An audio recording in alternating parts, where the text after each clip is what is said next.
Hello guys, नमस्ते, प्रणाम, हर हर महादेव। आप सबके सामने एक बेटी विवाह गीत लेकर आई हूँ। आप सबको कैसा लगेगा कमेंट में ज़रूर बताइएगा। ढेर सारा प्यार दुलार आशीर्वाद दीजिएगा।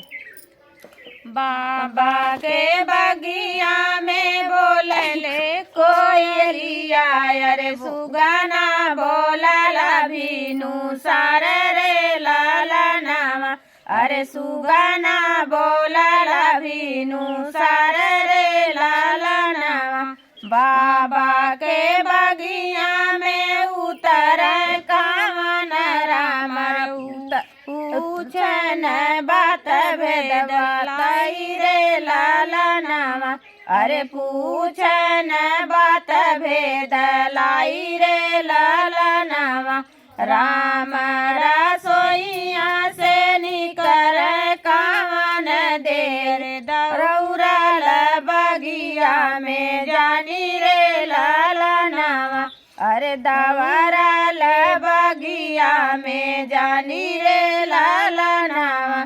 किया धान हाउ तू ही सचवा कैसा चले, अरे किया रहूँ है गढ़ला सोनार रे लाला नामा, अरे किया तू है गढ़ला सोनार रे लाला नामा।